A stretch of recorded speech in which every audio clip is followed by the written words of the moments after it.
God Valley makes no actual sense. Since we found out what actually happened on God Valley, the math hasn't been adding up. And so Late Night Straw Hat has taken upon myself to do a fraud watch on Garp and Roger. So when God Valley was first introduced into the story, we didn't know anything about Rox's crew.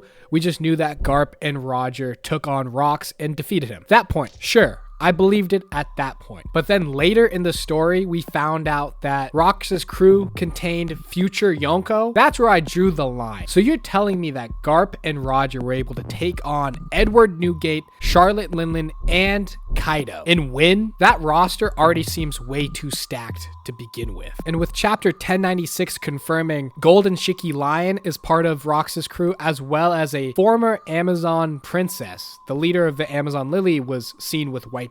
You are telling me that Roger and his crew plus Garp was able to take on these titans? Most of the people I just described are captain level threats. So you're telling me Gabon and the rest of Roger Pirates are able to take on Kaido, Charlotte Linlin, Shiki? No, that makes no sense. I feel like Rayleigh would be able to handle at least Kaido or Linlin. But to take on Whitebeard, that makes no sense.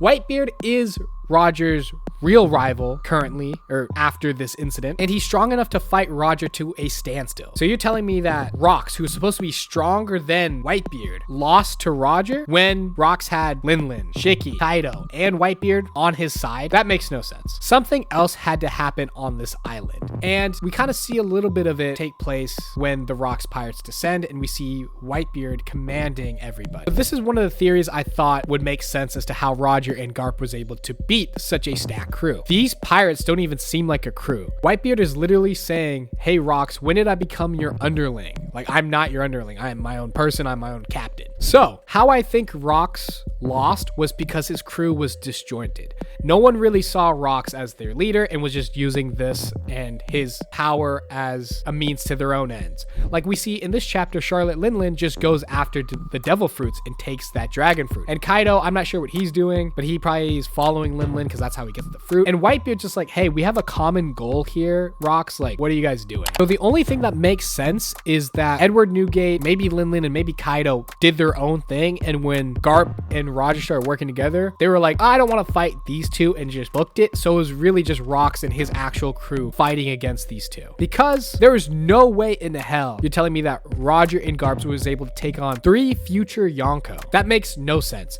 And there's an argument now that we know that the Holy Knights exist and that Shanks's dad, St. Garland, is there. But how strong is St. Garland? I don't think he's Whitebeard level. I think he could definitely take out maybe a Shiki, maybe a Linlin, and maybe a Kaido. Actually, maybe probably Kaido, because Kaido right now is not powered up to his fullest ability. He doesn't have his dragon fruit. So maybe Garland can take on Kaido. But Linlin actually looks like the strongest version of herself with Prometheus in hand and her being just young. It seems like she's actually very strong. But even with that, Garp and Roger would have their hands full with Whitebeard. And Whitebeard looks like prime Whitebeard, where he's already made a name for himself and he already has the earthquake fruit. So it doesn't really make sense to me that Garp plus Roger would be able to beat Whitebeard without like spending their whole time fighting Whitebeard and then also exhausting themselves so much. Because Rox is, we are identifying as someone who is stronger than these 3 captains. Rox is one of the probably the strongest and the most greatest evil we have seen. So to tell me that Garp and Roger could ignore Whitebeard, Linlin, and Kaido, and Shiki just to fight 1v2 against Rox, that fight, I could see them beating Rox, but not the rest of the captains because they'd be so exhausted afterwards. So the fraud watch is on high alert, and I'm looking at Garp and I'm looking at Roger. And even Garp said that he didn't really like talking about the incident, and we could assume that it's because he didn't like having to protect the celestial dragons, because that's what he did at the end of the day. But maybe it could be